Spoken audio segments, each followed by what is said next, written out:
welcome to the first episode of Season 2 on the Rebel Rebel. It's a podcast for creative rebels and entrepreneurs. Before we get into this episode, first of all, a huge thanks to Canadian podcast producers and listeners for tuning in and for nominating us in the 2019 Canadian Podcast Awards. That's really kick-ass, so thanks. If you're looking for new and interesting podcasts, head on over to awards.podcamptoronto.com and you'll see a huge list of past winners as well as the ones that are up for awards.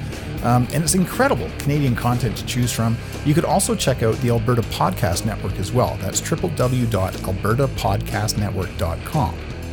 Anyway, in this episode 25, the first one of Season 2, I talked with Nic Beique, the founder of a payment company called Helcim here in Calgary. Nic's story starts back in his high school days, winds its way through 3D modeling and animation, building websites, and to now running an international payments company.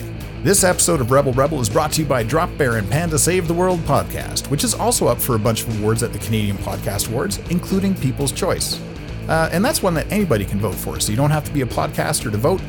You can just be a regular person, and if you haven't heard the Drop Bear and Panda Save the World podcast, give it a listen. All you have to do is search for Drop Bear and Panda on iTunes, Spotify, Google Play Music, Stitcher, Libsyn, pretty much you name it. Anywhere that there's podcasts, you will find Drop Bear and Panda. You can also check out the website at www.dropbearandpanda.tv. Now, on to episode 25 with me, Michael Dargy, and Nic Beique from Helcim, here on Rebel Rebel. Welcome to Season 2, Episode 1, first episode of Season 2 with Nic Beique. Nic Beique, you're in here from Helcim. Is that right? That's right. I didn't know this was episode 1 of Season 2. I feel honored. I'm opening up the season. I know. It airs in January, and I'm totally stoked to have you.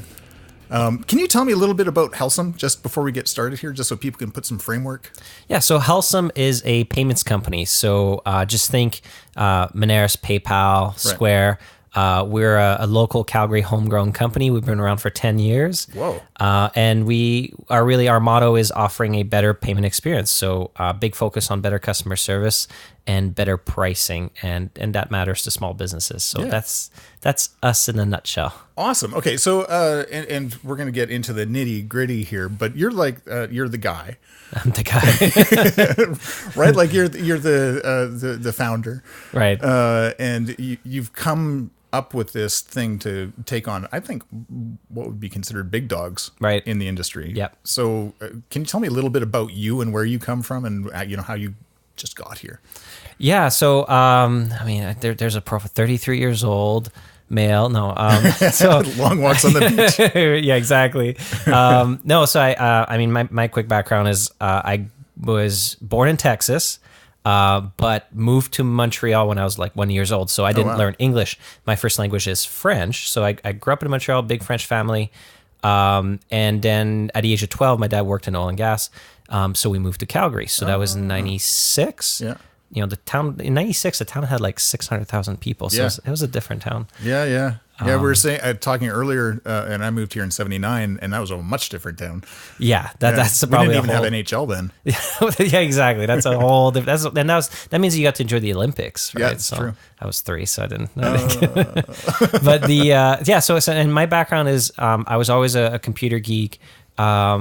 Did a lot of programming when I was young, and I did a lot of design. So I was doing like 3D and animation and different things like that. Oh, cool. And then kind of got into web design and started different businesses from there. Yeah. And then when we were doing that, there was a lot of people doing e-commerce projects, and that was before the Shopify days and where you had to build everything from scratch. And we saw how hard the payments were. There's PayPal was around and Moneris, so it wasn't great. Oh, yeah. And we decided maybe there's an opportunity for us to get into that.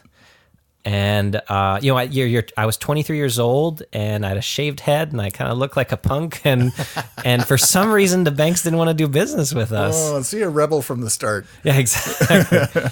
And we it took a really long time. It took almost 2 years for us to make a relationship with a bank, because you have to, as much as you want to be a rebel, you can't avoid, of course, making a deal there. And finally, it was actually a bank out of the U.S. that said, "Hey, we have a program in Canada. Would you be interested in kind of a white label thing?" And that was our first step, and that's how Helcim was born. Wow, that is cool. And I remember back in the day I went to my bank saying, "Hey, I want to take payments online." They're just like, "Yeah, we don't do that." And Yeah. it was an uphill battle. But instead of you being like, "Okay, they don't do it," you said, "Screw it." Maybe there's a business there for us to do it. Exactly. That's cool, man. So I want to dig in a little bit on this design and 3D stuff. What was your favorite 3D thing? So I started.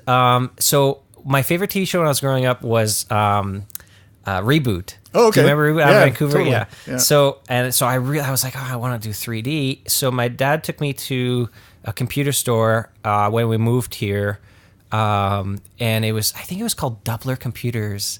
I think it was like before Memory Express, before those days, and the program was called True Space.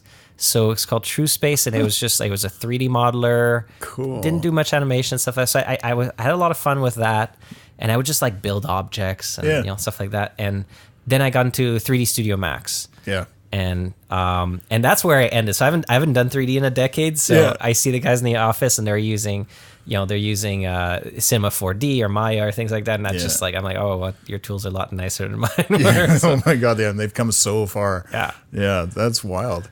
So do you did you model the characters from Reboot? No, I mean, I don't think I had the ambition to go, especially back then. That was quite challenging. Yeah. I ended up modeling. I mean, I would model like 3D spaceships. I was really into like sci-fi and stuff like that. Yeah. I'd model cars, and actually even in high school. So I was like grade 10 in high school. Around the time of the Fast and Furious and stuff like that. And I tried making a business where I would model these cars and these like aftermarket kits, like that was really popular back in the day. Sure. Like you replace the bumpers and all that stuff, right? Yeah. So I would look at them in the magazines and remodel them in 3D. And then I created this little 3D viewer where you could like, you had like a Celica or a Supra or things like that. And you could like apply it. And then I was trying to make deals with the guys that sold that stuff. And they weren't interested, but that was one of my, many kind of early business ventures as a young gentleman. So are you just permanently wired for entrepreneurship? Like how did this come to be? Yeah, I was maybe there was a bit more of a drive when I was younger, maybe on the materialistic side. That's really kind of gone away, where like I was like, yeah, I'll make a business and things like that. But I think it came more from, I'd always had I just wanted to do my thing. Yeah. And like, I was super into computers. Yeah. So all my businesses were always about computers, and like school was boring. Not that I was like the smartest kid in school or anything like that. It was just dreadful. And I had a problem with authority. A big problem with authority. So like weird. I did, some teachers, like, to their credit, made it work for me. Yeah. So I remember our teacher that did computer, just kind of like a general computer class and stuff like that. You worked on the prom videos and things like that, right? So he made a deal because he could tell I was like skipping school a lot and things like that, and had bought myself a laptop from like web design jobs and things like that. And I was just in the library. I was supposed to be in class, but I was in the library working on my laptop. Oh my God. And so he realized like, hey, why don't you just come to class? I'll give you a project for the year, which is like get the videos, animations done for the prom videos and stuff like that. And then you can work on whatever business you're working on, whatever idea. I'll leave you alone. Just come to class. Wow. And, so I look back at, some teachers like that, and I was like, okay, like they got me when I didn't realize what I was That's cool. doing. Shout out to, so what school were you at? Like, where did this happen? Central Memorial High School. Oh, nice. Yeah. Okay, cool. I should have gone to Carroll. I think that would have like fit better with my... Maybe, yeah. But you wouldn't have met that teacher. Yeah, there you go. Right? Yeah, that's neat to get recognized that way, I think. And would you call that formative for you in your... who you are as a person, or how you deal with, your staff, or... Yeah, I think it was just... knowing that different people work differently and have different drives. That doesn't mean that because you don't do it the normal way, that you're not driven or passionate. You just have to be malleable to somebody's, desires, right? So I also had, I worked it out in high school where people moved. I moved all my classes in the morning. Yeah. And then I went to Memory Express. That was my first like real job. Oh, no. I went to Memory Express, and they had like a terrible website.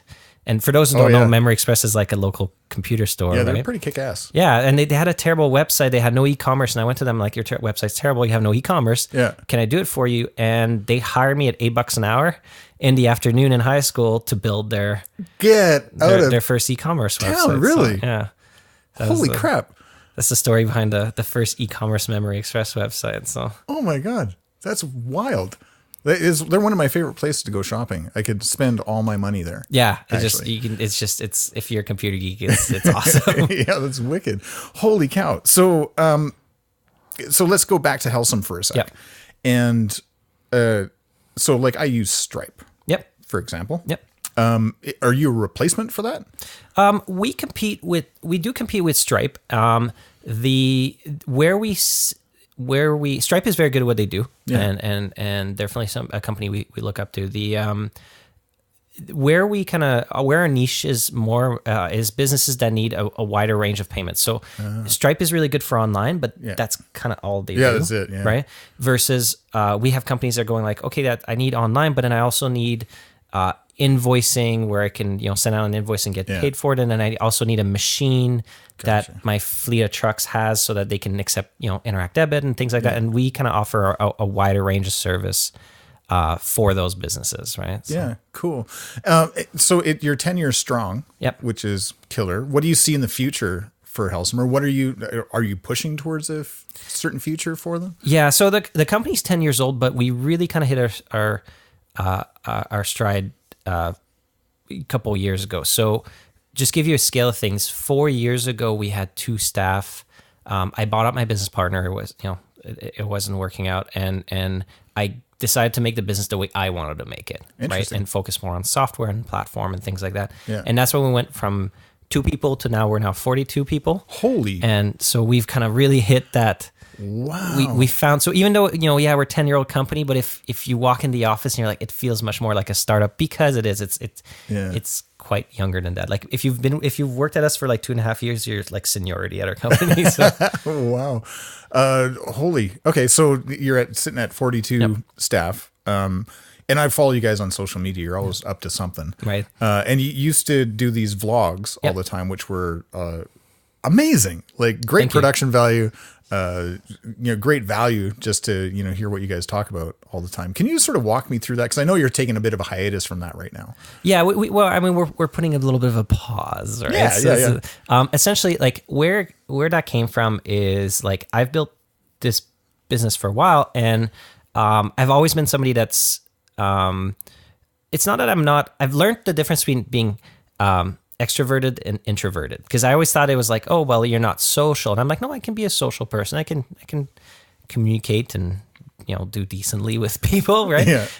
But I've learned that being introverted means that you just get more energy when you're kind of alone and working on your thing, as opposed to like when you're around with people, it takes energy away, right? Right. Yeah. But so I was always kind of isolated and kind of doing my own thing and building this business, and I wasn't doing networking. I wasn't getting myself out there. I wasn't meeting other entrepreneurs. I really, and I realized, and that was as early as beginning of this year in January. I was like, okay, I need to get myself out there, and the vlog was just a way to like supercharge that and go, and it's like, let's not just go and do networking and meet people. Let's do that, but also let's just go crazy and what's the most crazy thing we can do to like kind of announce to the world that we're here, and I, as the founder, I'm ready to like talk about our story. Let's go do a vlog. Man, so you started the vlog when? February. Yeah. And you've done how many? So we did 37 in a row. Oh my God. So it was a weekly. I mean, I didn't go crazy and do daily. That just would have been impossible. Oh man. But we have a video team. I'm a big believer in video. Yeah. I think it's in terms of communicating a story, communicating a message, it's more effective than text and anything else. Right. Yeah. And we decided, okay, let's do a weekly vlog that just talks about. We took a couple pivots in it because we're like, oh, it's getting too pitchy, and we don't want that. It's not an advertising medium, right? Or it's getting a little bit too fluffy, where there's no good meat for an entrepreneur to learn something or something like that, right? Yeah. So it took a while to find our balance, but essentially it was just like, here's what's happening this week. Here's a lesson and something that's changed or why we did it or a lesson in business. And yeah, the response from it has been phenomenal. Like just, people just reach out and respond and just give good feedback. And oh, that's great. But we decided, you know what, let's so we've slowed it down to let's try to release once a month, as opposed to weekly, because it takes a lot of time. Oh yeah, well, and I was looking at your output on that because I do film, like I've got a film production company, and I know what goes into creating that content. And it looks so good, and it sounds so good. And I want to thank you, but I can't take the credit for that. We have an awesome team at the office. Obviously, that does the filming and the video editing and all that. So, do you do a lot of film and stuff for your company? Like, do you do videos for your customers? Like, why would a payment processing company have a video team? Yeah, so essentially the idea behind it is I feel that, you know, YouTube is the world's second largest search engine behind Google. A lot of people don't realize that. And it's by, you know, the third is far below them, right? Yeah. And I feel like, you know, we produce a lot of content, you know, helpful content about the payment industry and you know, business, so that when people are searching for those terms on Google, you know, we get that organic growth, right? But I feel that YouTube is where Google was a decade ago, where it's a little bit more of the Wild West. There's a lot more opportunity. Yeah. So that people, if you think about it, you know, back in the day, if your faucet in your kitchen was broken, you would just go on Google and search how to fix it. Well, now most people, even including my mother and, you know, say older users, they go on YouTube and search it, right? Yeah, and show me how to do it. Exactly, right? And the same thing's happening in business. If you go like, I want to accept credit cards and I don't know what the pitfalls are or how it works. Right. A lot of people go on YouTube and just search, you know, how credit cards work or you know, accepting, you know, things like that. Yeah. And there's a lot more opportunity to have your content appear in those results right now, because especially there's not that many business videos. So do you do closed caption with it as well to help with that? Yeah, we put all the transcripts and everything for like SEO and make sure everything gets, it's mind-boggling. So you don't just put out vlog content, then you put out specific targeted content. Exactly, as well. right? So and we really try to keep that line where like we can be proud. It's a hard line to navigate in terms of like, it's almost like a newspaper. What's editorial? What's opinionated? What's an ad? You know, and things like that, right? And we're still trying to navigate that, but essentially, we put. The vlog was only supposed to be kind of like the linchpin of our maybe brand and PR, so that you get a really good sense of who we are and our culture and our values. But all the other contents is really what drives the traffic. But what was happening with the weekly vlog is that it was eating up all the production time. Right. And so, you know, it became kind of like the centerpiece of all the content we made, and that wasn't the original point of the video strategy. Right. So that's why we said, okay, let's pull back a bit. We're actually going to release one next week, which we haven't done in like 5 weeks. So that's awesome. It'll be fun. I'll make sure I link to all this stuff in the description so people can follow along and subscribe on YouTube. Subscribe to YouTube. Subscribe to YouTube. Yeah, smash that like button. And exactly. That's awesome. So it's inspiring to me to hear that, because there's companies. So I've worked for companies where, like, I was a director of visual communications, and you've got an art department, right? And they do, you know, art stuff, right? they do the ads, they do the whatever.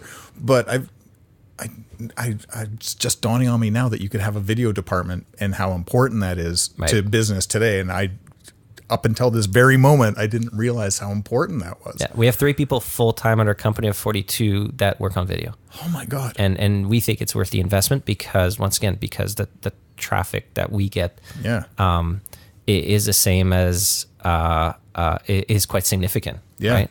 No kidding. Well, and you guys got a great studio space too. Like, I checked out your, you know, and I'll put links. Don't forget to subscribe, but you got this great area set It used up. to be my office. Really? Yeah. So it was a nice office too. I enjoyed it, but you know, in the end, like, it's having the tools and whatever the team needs to make great output is nice. It's more important than me having a big office. So yeah, we took. It was actually just a local general contractor that he worked on my mom's washroom. Really? And we said, hey, how do you feel about building a studio? He's like, well, I've never done that, but I'll try. And yeah, the whole, you know, he put plywood of all the walls and then foamed it all Yeah. so that it's the sound is nice and flat. Yeah. And we did a raised floor from Home Depot, and we got some furniture, and it's a fun place. That's so cool. Okay, what's the contractor's name? Let's give him a Larry. So we'll put a link to Larry. He's an awesome contractor. So if you need a studio or a washroom, he's the guy that calls. That's fantastic. All right, so what's next for Nic? So is this just your chill and you're going to do this forever and ever, or are you going to take Helcim in a different direction? Are you? So what's happening with it? I mean, we're fortunate that our company is already successful. Yeah. But the big step for us, what's changing with our company is that in terms of the services that we offer and the tools and everything, we're quite proud of, and we stand behind it, and our customer service and our pricing and everything. But one part of our service that we're trying to improve right now is how long it takes to get signed up, because we're still partnered with a bank, and you mentioned Stripe earlier, and you go to Stripe and you can instantly get approved in a few seconds and start using it, and we don't have that speed yet, and that's been holding us back. And so there's a huge transformation going on to the company right now, long story short, to essentially take control of our the way that we deliver the financial service, so that we can provide that same experience that people have come to expect, right? They just, in the world of Uber, you just want everything to be instant and approved, and don't bother me, and I don't want to upload a business license or anything. Like, I just want to get stared, and that's what that's the big transformation that's going on right now, and we're gonna be releasing that in the spring. Cool. And then we're gonna put the pedal down and see what happens. So that's sweet. So, I mean, you are local. Are you only Canadian? So we're a Canadian owned and operated company. Our headquarters in Calgary, but we do have a small office in Seattle. Oh, great. And we are, our US business is actually going to overtake our Canadian business in terms of revenue this year. Wow. So that's exciting. Yeah. I mean, the US is such a big market, but my plan is still very much to grow this in Calgary. Yeah. I know that, you talk to other entrepreneurs, and sometimes they mention, they have a hard time finding tech talent and things like that. I am actually a believer that Calgary has this sweet spot of a city that is actually a competitive advantage, not a disadvantage. Okay, tell me about that. So, I mean, in terms of pretend you're trying to build, you've been giving the task to build the perfect entrepreneurial city, right? To build tech companies, sure, right? And so you'd be like, okay, the city needs to be big enough that it has enough universities that are cranking out, STEM smart people, right? Yeah. But not too big that the city becomes, when a city gets too big, say like Toronto or Vancouver, right? The cost of living, right, and the traffic, and there's certain things that become a hindrance, right? And I feel like Calgary has that nice sweet spot where there's tons and tons of grads in computer science and programming and things like that you can build a big tech company out of it. The downside, where people have a hard time finding talent, is that if you're looking for a really specialized, somebody that's worked at Apple, that's built mobile apps and everything like that, that's harder to find that experience in Calgary, right? And people fight for it. But what we've decided to do is we said, why don't we hire, we'll build our company so that we're hiring people fresh out of school, and we groom them and train them, and they'll be less useful to us right away, but then we'll build the skill into them. And if we're looking for something specialized, we'll invest for them to go get the courses or get the training in that. Wow. And to overcome those challenges. And then the benefit of Calgary is essentially, you have lots of talent, or lots of young people that are smart, and you have a city that still has a very good cost of living, and it's a great city to be in. There's lots of restaurants, there's lots of things to do, there's lots of theater. So I really feel it's a sweet spot, and my goal is to build a big global tech company in Calgary. Dude, I love this. Yeah, I didn't realize how much I believed in this city until recently. And I'm like, oh no, this is a place where we can get a big competitive advantage out of. So what was the turning point for you, like personally then, to realize that Calgary's a place to build this thing?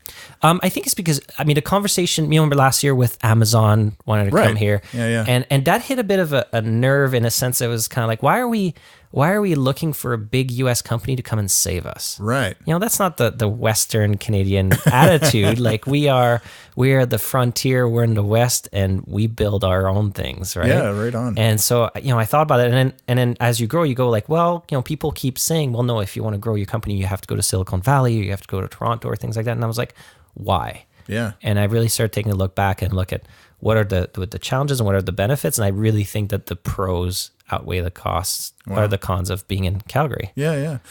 So from you, like personally, did you see yourself being this big business visionary guy when you were younger?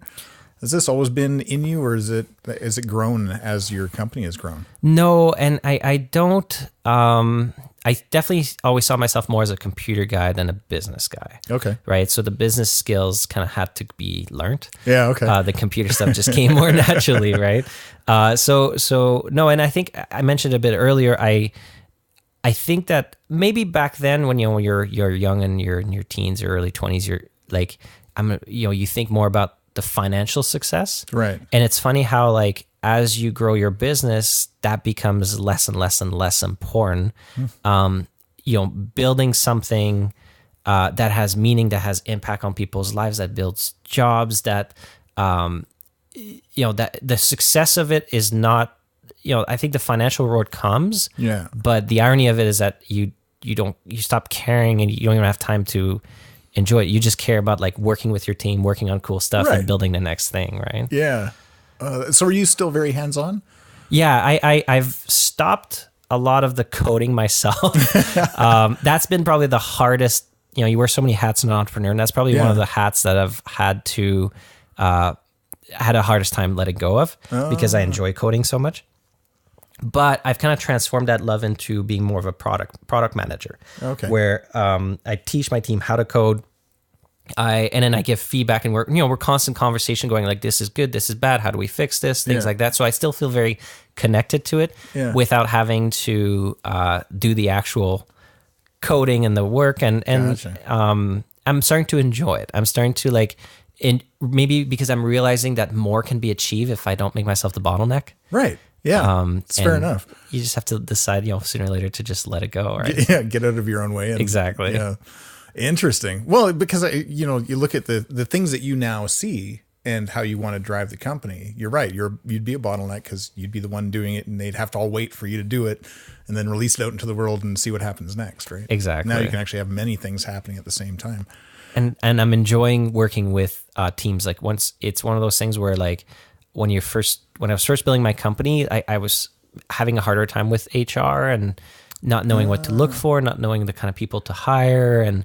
And now I feel that I have a better sense of like the people I want to work with and how to build a good team. Oh. And once you start seeing that come into fruition, you start going like, oh, wow, this is fun. Yeah. Like these are awesome people and they're doing amazing things. And these people are better than I am. Yeah. And so they're helping kind of drive the vision and this is all kind of new to me. Like even last year we're 42 people. Last year we were 25, and the year before that we were 12. So it's kind of like, goodness. So this is, managing teams is a new thing to me, but I'm starting to really appreciate it. Wow. And so what tools did you use, if I could ask, to figure that out? Because that's a huge hurdle for a lot of us. Yeah. Ironically, I have a business degree because I was like, oh, I know the computer stuff. I'll go get a business degree. Yeah. And I don't feel like I got much out of that.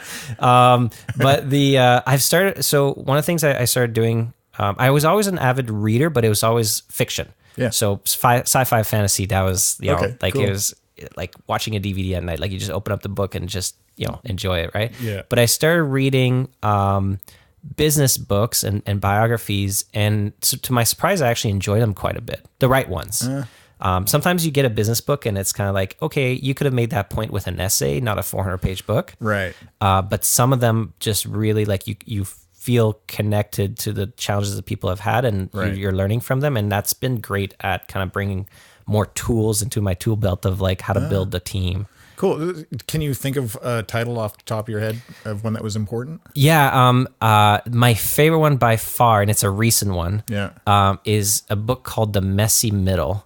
Okay. And it's a gentleman named Scott something, and I'm terrible with names. Yeah, that's right. We'll put it in the links. But he's a gentleman that started Behance, which is the online portfolio. Yeah. They got bought out by Adobe. He became head of Adobe's chief Adobe product or something. He made Adobe XD and stuff like that. And the book is, I mean, it's 400 pages, but it's broken up into like 3 or 4 page chapters, and you don't have to read them in any order. They're just like little tidbits, and it's everything like about being an entrepreneur and how to endure, how to build teams. It gets into product, which is rare for a business book. So he talks about the first the importance of the first 30 seconds of your product experience. Yeah. And it's a really great book. So I'm like, I've got. I had 3 copies and I distributed The Office, and I got 6 more copies, and I don't another 10 because I was like, everybody needs to read this. Oh my God, that's wicked. Now, convincing my team to be avid readers like me is a harder challenge that I'm still trying to work on. But do you find a little bit of a non sequitur? But do you still have time to read your fiction, your sci-fi? Not as much as I want to, unfortunately. But my favorite sci-fi author, Daniel Abram, the book series I like the most, The Expanse, is now a TV show on Sci-Fi, and it was actually about to be canceled, and it turns out it was the favorite show of Jeff Bezos, so he bought it. so yeah, if you're looking for, he'd have the money. Yeah, exactly. So yeah, if you're looking for a really good sci-fi, so fortunately I don't get to read, or unfortunately I get to read as much, but fortunately some of the books I really enjoyed are becoming TV shows. So it's easier to sneak in a show here and there. So that's awesome. Beyond that, what do you do for fun? Work. Yeah. I mean, if I can, I'm still at the point now where it's hard to take personal time. Yeah. Part of it is a choice because you're seeing this vision that you've had for so many years start to take shape. Yeah. And you're like, well, why wouldn't I just double down and put everything into it? Right. I used to be a more avid skier and snowboarder and hiking in the mountains, and that's another great thing about Calgary is that we're right there. But hear that, tech people? Yeah, exactly. So it's one of those things where I wish I could do more of it, but lately it's been tough. Do you have a plan to settle down in the next 5 years, or is it you just don't care right now? It's just all about doing it because you love it. Obviously, you love what you do, right? So. How does that look for you? No, I think that the goal would be to feel a little bit more in control of my time. Yeah. Which, while I'm the boss, but it's ironic that you think, oh, the boss can do whatever he wants or she wants, and it's like, oh no, you're very much like tied to the heartbeat of the company. Absolutely. Well, and your team is great for scheduling, by the way, and I really appreciated the time that we get to spend together doing this because I know it's so tough. Thank you. To squeeze you in and have these moments. Well, this is fun though, so I enjoy it. So you gotta squeeze in a moment for fun once. Yeah, there you go. But I think as the company grows, my hopes is that I can bring more kind of chiefs in. Yeah.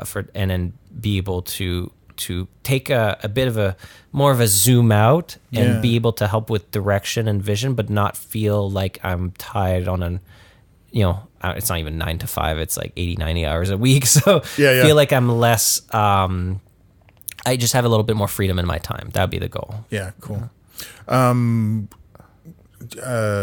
Pets. Do you have any?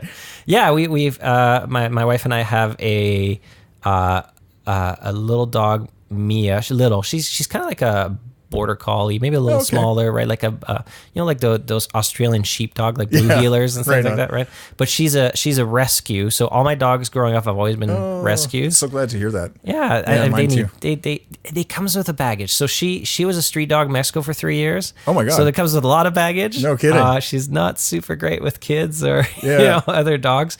But she's full of love, and that's great. Yeah, no, I think it's one of those things where like there's so many nice dogs out there that need a good home. Yeah, and like people, the thing with like a puppy is that a puppy is like a huge amount of work for 2 years. Yeah. Versus, hey, you can get a nice loving dog that's 3 or 4 years old that it's somebody already had to deal with all that, and now you just get all the love and none of the headaches. So. Yeah, right on. It's and you're bilingual, obviously. Trilingual, Spanish, French, and there's no Spanish there, unfortunately. So that's okay. Doug speaks, obviously. Do you speak French at home at all? With my mother. So my mother, who actually still works with us. Really? Yeah, she's in our finance team. So that's awesome. The original bookkeeper has moved up. So so she's actually works in the office next to me, which is. That's an interesting dynamic. Yeah, I guess. But I speak French to her, and my dad, it's in English. So. Yeah. Do you miss Montreal? I miss. So it's an interesting question because I moved away from there when I was 12. So I didn't get to do university or all the partying and things like that. So my view of Montreal is a bit different. Yeah. I miss. So one thing about the East Coast, whether it's Ontario, Quebec, or Manitoba, is they have all this kind of lake cabin culture, which I grew up with, which I miss. Like Friday night, you get in the car, you go to a cabin, you see your cousins, you play at the lake, and then you go back down on Sunday, and it's a nice like a mini vacation once a week, right? In Calgary, it's much harder to do that. Yeah, for sure. And I do miss, in terms of Montreal, it's a city that I recommend everybody goes and sees in the summer. Yeah. The jazz festival, the comedy fest, it's just it just becomes alive. And it's old. Yeah. Like, it's beautiful and old. Yeah, and it's mini Europe. You don't see stuff like that in Canada. Exactly.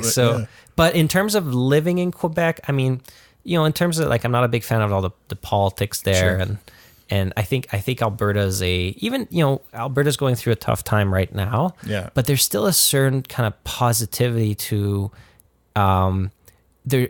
I think people still have a sense of there's a possibility here to build anything you want. Yeah. It still feels like moving to the West for opportunity. Yeah. That I feel that sometimes in the East Coast you don't have as much because there's a lot more there's old institutions and more established companies and old family and old monies and things like that. And it's harder I feel to kind of break out of that. Right. Versus Calgary still feels like, hey, there's lots of things to build. Why don't I just try this? Exactly. Yeah. And see what happens because there's just lots of room to try something new. Oh, that's so cool. If you're into this for the long game, if there's lots of people out there that are either they've been through a couple businesses already, or they're just sitting at their desk 9 to 5 going, man, I've got this great idea. What sort of advice would you give as a successful entrepreneur to get there? Like what sort of steps or what things would you recommend? So it's one of those things where you can only give kind of feedback based on your context, right? So, but I'm a big believer in, I know it sounds a little cliche, but it's about the execution. So everybody can have a great idea. It's about whether or not you can actually build it, deliver it. So I have a big, on my wall, on my office, there's a big kind of, they're actually built out of Lego, and they're big letters and it says, just build it. Right. It's kind of a bit off the Nike slogan, but essentially it's just I think that people, even though say from a tech perspective, you might have a great idea, but then you go, okay, well, I'm going to go and I'm going to try finding a developer or go out and, to get somebody to build it for me or things like that. And it's just learn how to do it. If you were to, if you wanted to be start a car repair place, you'd learn how to be a mechanic. If you want to start, if you wanted to open a bakery, you learn how to bake, right? But I think when it comes to, a lot of people think tech and businesses and things like that, but they don't. You have entrepreneurs that are like, well, I'll go get somebody else to build it or develop it, and it's like, no, learn how to code. Right. Same thing with starting another business. Throw yourself into it. Learn how to do it. That doesn't mean you have to do it forever. That doesn't mean you have to be the best at it. But learn the fundamentals of how it works, so that when you do hire somebody to do it, you can talk the same language and know what to look for. And if they walk away from you, you can jump in and fix that bug yourself. Right. So that's my number one advice, especially in the tech space, is learn how to do it yourself. Awesome. All right. What's your second piece of advice? It's worked for me. It was just, read, don't be afraid to kind of self-analyze in terms of where your weaknesses are. And where you don't have the right tools. and read books, I think has been great. Or find a mentor. I was never very good at finding a mentor. Yeah. So books kind of fulfilled that for me. Yeah, cool. Do you have any heroes, business or otherwise, that you look up to or you try to model some behavior after? A lot of people look up to, say, Elon Musk or something like that. I think the dangers in that is that you have to be careful not to idolize somebody, put somebody at too high of a pedestal. Yeah. And there's some behaviors, say, about himself on his personal life, stuff like that. Like, I don't want to be that person, right? Right. But I do look up to his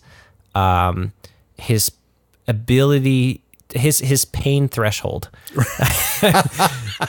That's, yeah. So the ability to just kind of go through, like, when you're trying to disrupt an industry, for us, it's in the financial world. Yeah. People will react very strongly against you to you're shaking things up. You're going after potentially their livelihood and the old way of doing things, right? Yeah. So you're going to get a whole lot of pushback and a whole lot of challenges, and that ability to, like, take the pain and go through the problems is something I look up to. Very cool. Do you feel that you've had to grow a much thicker skin being a disruptor? Yeah, and I think that it's one of the things where I recently started, about 6 months ago, I started meditating. Oh, cool. And that's helped in terms of sometimes my something that gives me an advantage is also like, I'm more of an emotional person, right? Like, so my wife is more objective, and at work we brought in a few years ago Rob Park, who's our COO, and he's much more kind of objective and level. For me, I'm more I was emotional or more passionate. Yeah, there you go. That's a better word. That French passion. Exactly. Yeah. And so I think that's helped me in terms of, like, that's been some of my fire to, like, push forward and just go for it and not be afraid to break things and make it work. But at the same time, smaller problems can trigger a reaction from you that maybe they need to be more level-headed, or challenges are always coming your way, right? So the meditation has helped me kind of, like, take a step back, trying to, like, zoom out and look at the problem and be like, is it worth a reaction, or is it going to be okay in a week, kind of thing? And so very cool. So is that something? I don't have to dig too deep into this, but how did you decide you needed to do that? Where did you go to learn it, or do you just sit in your in your office and put your fingers together? Like, what? Give me how did you come to this realization you needed this in your life? It's probably feedback from the people closest to me. Yeah. Just in terms of, like, hey, you're dealing with so much stress and you're dealing with so much pressure and a kind of ongoing kind of drumbeat that never stops, right? That like, you need to find tools to, like, help you manage that so that you're not going to bed so stressed, kind of thing, right? Yeah. And I talking to other entrepreneurs, and they're the ones that suggested there's an app called Headspace. Oh, okay. So it's iOS and Android, and it's just you, and it's a great meditating app where you just kind of you start your day. You said you want to do a 3, 5, 10 minute, and he kind of walk you through it. Close your eyes and it just centers you. Wow. And it's been helpful. That's awesome. Yeah. Is that something you do, like, regularly? Like, is it a daily, weekly, monthly? So it's something that I think it would be helpful to do regularly. Right now, that habit isn't there yet, so I go and look for it when I need it. Okay. So, but it'd probably be better if I did it more often. Something I'm trying to work on. The New Year's upon us, so it'd be a good New Year's resolution. But it's something that when I feel like I'm catching myself going, like, okay, I should be focusing on building this or coming up with this idea, but I'm stressing about this recent problem, and it's blurring. It's clouding everything. So I'm going to go reach for it, take a step back, and then I can focus on the new and the good, as opposed to, like, something that is just going to get dealt with on Monday and it's okay, kind of thing. Yeah. So we're coming up to the end of our time. Where do you go for vacation? So vacation. What's a vacation? That's a leading question. Exactly. I've done a lot of trips to, Hawaii. That's Nice. another great part about Calgary is that we get, direct flights. Yeah. Can't complain about that, right? No kidding. So I've done a couple trips to Hawaii and the Caribbean and things like that. Nice. I'm definitely somebody, if I am going to take a vacation, I want it to be more relaxed and, I've made a compromise with my wife, which is the first couple hours in the morning, I'll get up a little earlier and I'll get work done. And that way it clears. If I don't do that, it's just such a hard time for me to be thinking about anything else. So it makes me have a full day where I can enjoy the moment. Yeah. Then nice. a couple more emails at night and so, but even then, the times in between where we're actually doing activities, I have somewhere that's kind of sunny and relaxed and nice. Do you are you a surfer or do you scuba dive? Do you snorkel? What's your thing? No, I wish I was a better surfer. I think I would enjoy it because I was a snowboarder for so long. Although I recently switched to skiing because I'm just tired of being on my butt all the time. I know it hurts the tailbone so much. But we do scuba dive. Oh, nice. So we've got about 50 dives under our belt, so we're getting there. That's awesome. Yeah, that's respectable. Yeah, and we've done some cool adventures. Have you done shark dives? I haven't. I've got a big fear of sharks. Yeah.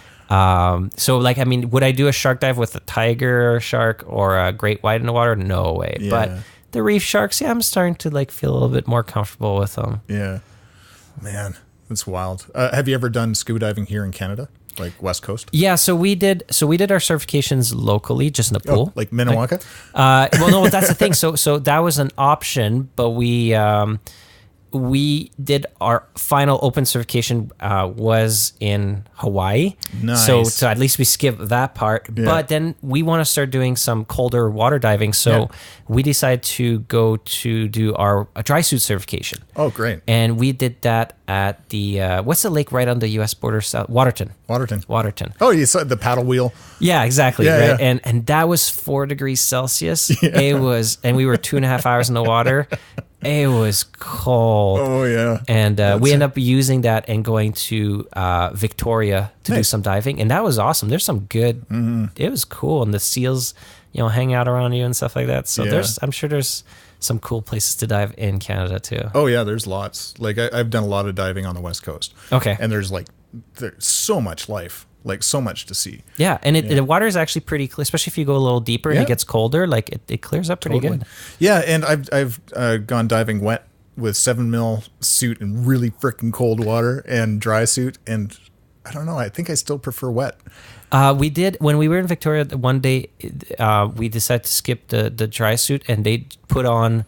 One layer of 7 and another a shorty on top, so it was 14 and we were sweating. It was it was still chilly when you're at 60 or 70 feet, but when you're on the surface we're too hot. Wow. Yeah, you must have had to wear a lot of weight too to get. Oh yeah, you're just a big balloon at that point. So that's awesome. What's your favorite animal that you've seen, or what's your favorite experience you've seen underwater? We were lucky enough that we went to, this is back when business was less busy and that could take a little bit more time. Yeah. We went to Belize. Oh. I know. We didn't have our certification to do the blue hole, so we just we just did the snorkeling around it. Yeah, I'm freaking out. It'd be amazing. I haven't. It's on my list. I'll tell you where to go in terms of there's this this resort there. Yeah. And it's totally. In terms of what you get, it's totally inexpensive. Yeah. And they just leave you there on the boat for a week. There's little kind of cabins on the beach, right? Oh my God. And they say, we'll see you in a week. And then you just dive every day. Oh. And that was cool. There was so much sea life there because it was so far away from anything. Yeah. It probably gave you a sense of what the oceans used to be like. Oh my unfortunately, God. In terms of it's just, you jump in the water. Yeah, exactly. You jump in the water and it's just it's like Finding Nemo. Yeah. There's just fish everywhere. Oh my God. So that was a pretty cool experience. That's wild. Okay, cool. Man, I have enjoyed this so much. Thank you. You too. Yeah, it was awesome. I love these things, so thank you. Oh, man. So we'll put all the links to all the stuff we talked about in the description. Don't forget to subscribe on iTunes and all the places where you get podcasts. Any final words, Nick? Well, I mean, I think we really have to end on, if you need a good contractor, Larry's your guy in Calgary. So. For bathrooms and studios. Yeah, exactly. Well, thanks for having me. Thanks for coming out.